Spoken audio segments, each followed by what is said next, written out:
Producing 4 presidents, Bill Clinton, George W. Bush, Barack Obama, and Donald J. Trump, no younger generation has reached the Oval Office yet, with the only break in the boomer streak being Joe Biden, a member of the silent generation. Wow. Additionally, Congress, the Senate, and governor's seats are full of boomers, making up the largest bloc, with many of them serving for decades.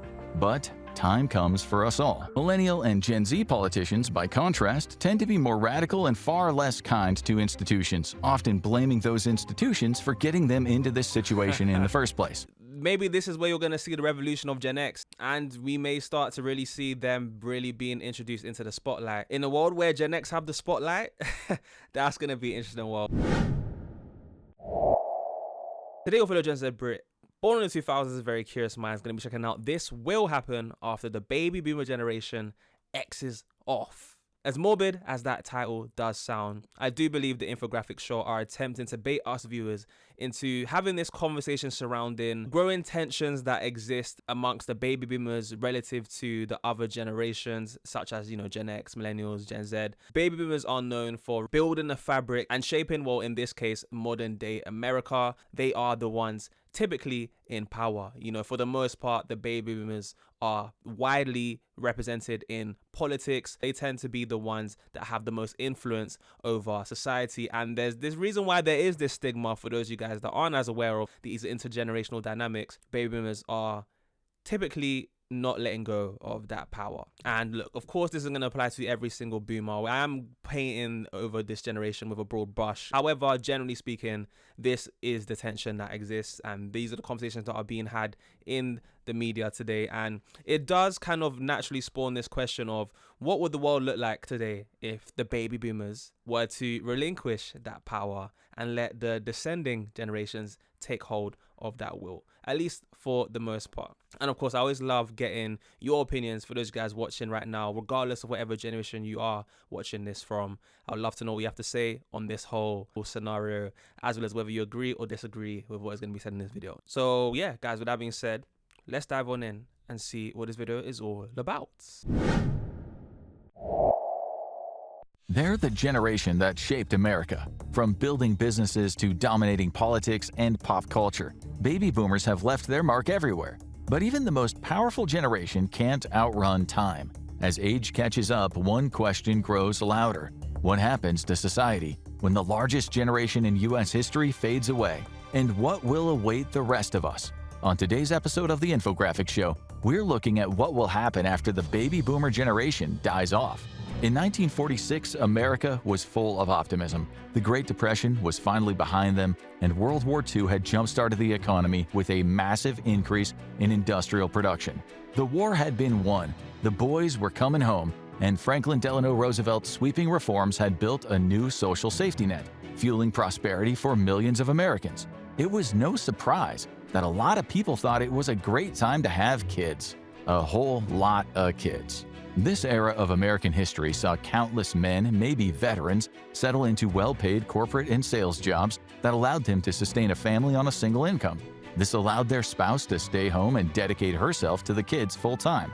Many families felt free to have large families in a way they never did before, and this would be called the baby boom, an era of population growth between 1946 and 1964 that saw a massive number of children born. In total, it's believed this generation had at least 73 million members, making it the largest generation in American history. From the very start, they would be front and center to U.S. history. Things moved fast during this era. It seemed like every day was another historic moment. This was the generation whose schools were desegregated in the South, while some of their parents stood outside the gates in protest. Many of them were in their childhood when they saw President Kennedy assassinated live on TV. The older boomers were of age when the Vietnam War draft began, with many following in their parents' footsteps in combat, while others leading up a robust anti-war movement that divided the country. Given this chaotic period, is it any surprise that many of them made a big impact?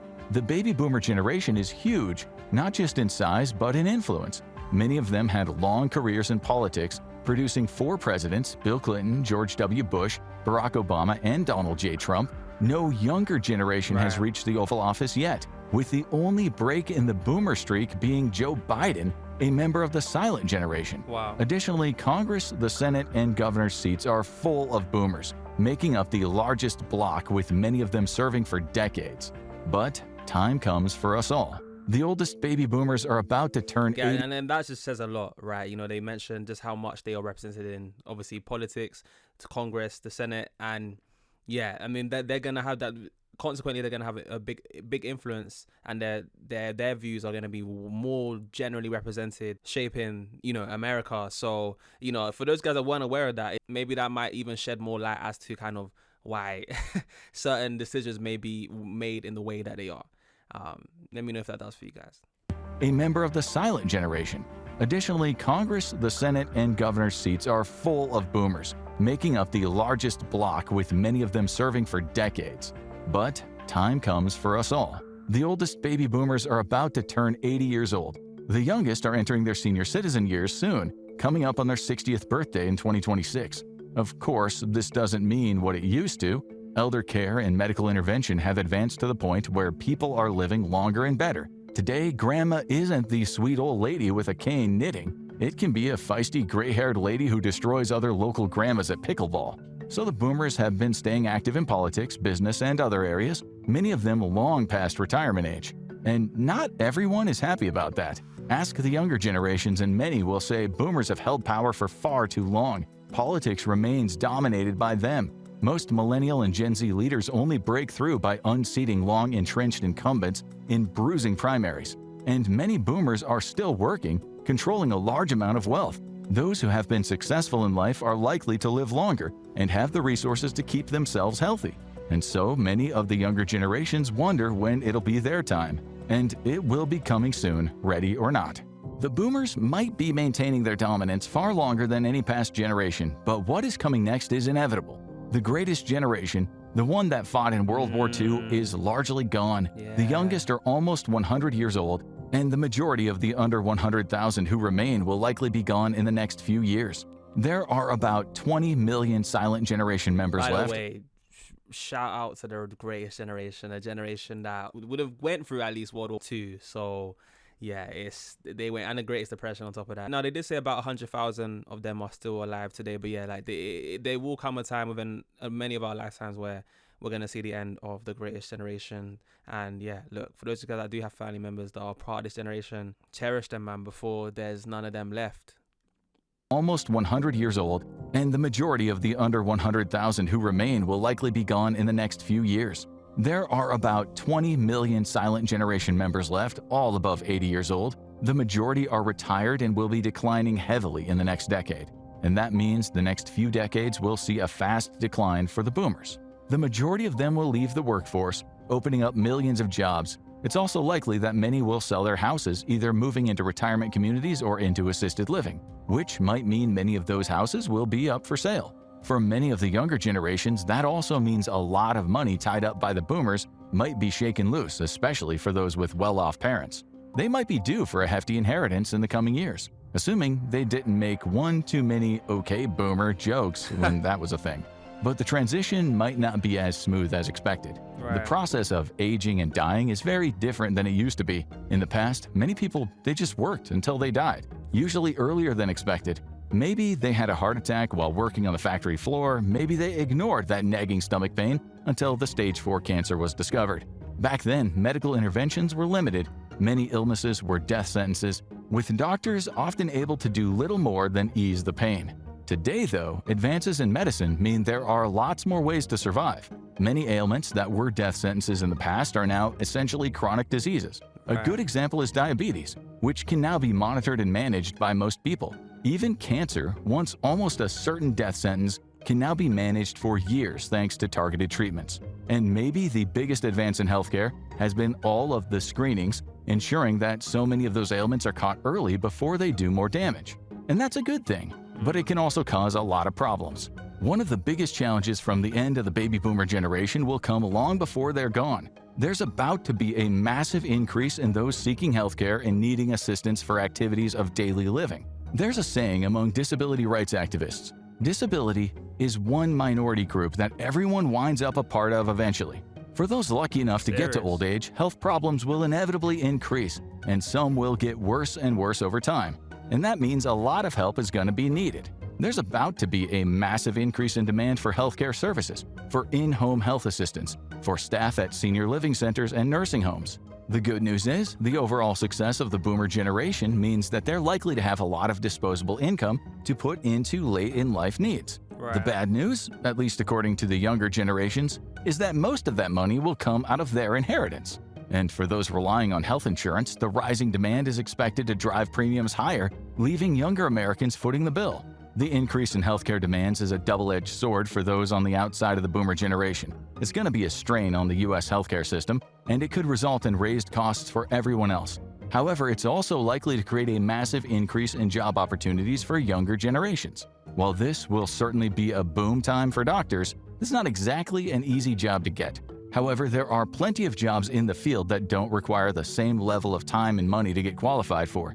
Those include nurses, physical therapists, phlebotomists, and personal care assistants. Many of them are well paid, so this is an ironic situation. The boomers came into this world thanks to a time of economic opportunity, and they may create one as they exit it. That is, assuming there are enough people to handle it.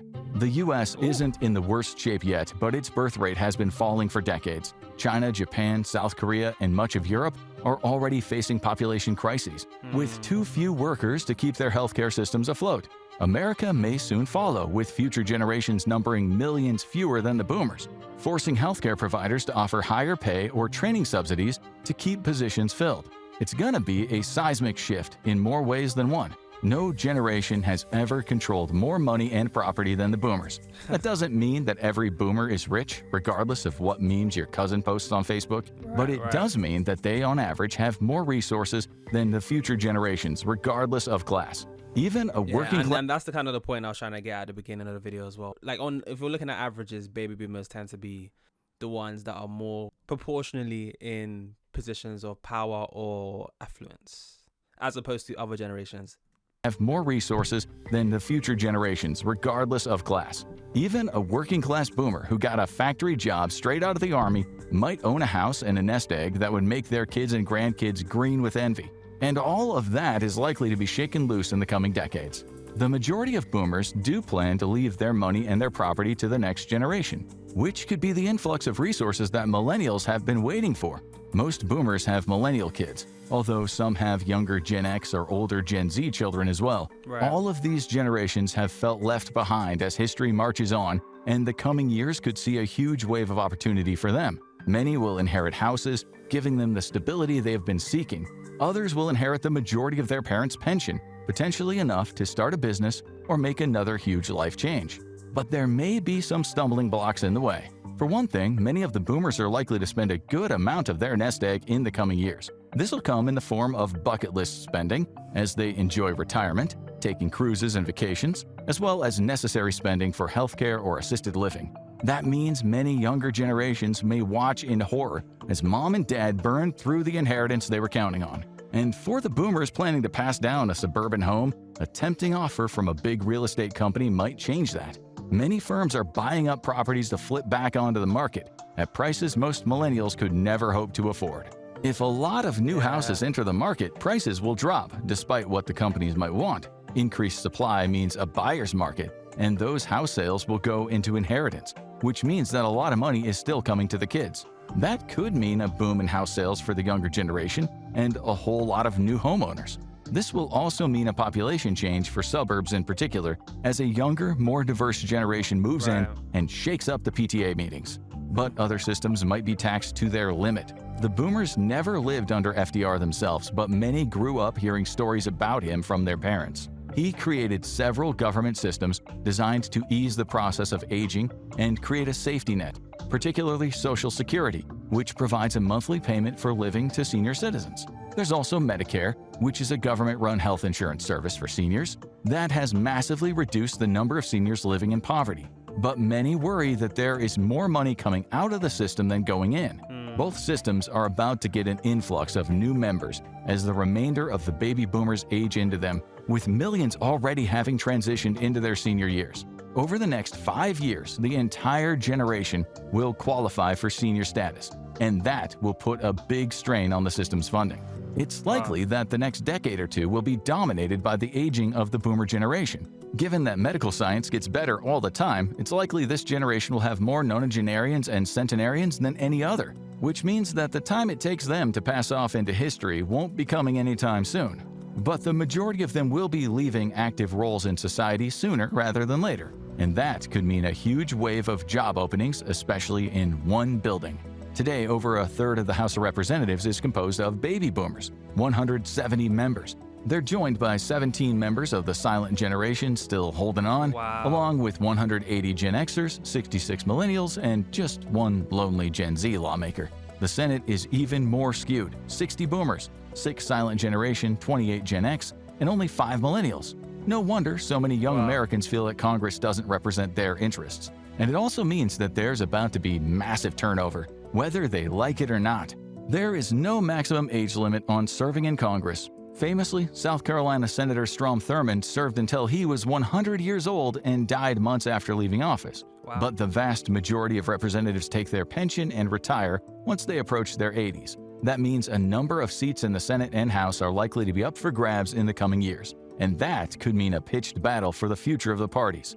Many of the established old guard have been training successors, most of them Gen X politicians who are more likely to keep the status quo. But the younger generation wants its say, and they're not being quiet anymore. The recent years have already seen pitched battles for control of the key House and Senate seats, pitting generations against each other. In 2025, 80-year-old liberal representative Jan Schakowsky faced a challenge from 26-year-old progressive influencer Kat Abugazela, who quickly raised millions from her online fan base. Recognizing the power of the too old argument, Schakowsky chose to retire.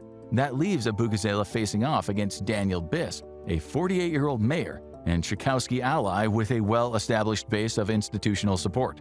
One way or another, there's going to be a generational shift, but the two visions couldn't be more different. And this is likely to repeat itself across the country. The boomer hold has been one of the few bipartisan things in Washington. Both parties are about to face an influx of young, ambitious, and iconoclastic politicians who have no regard for the old ways. While the parties have long been divided on policy, older politicians on both sides often shared a respect for institutions and maintained cordial cross-party relationships. They have worked together to fend off challenges from the more extreme elements of the party base.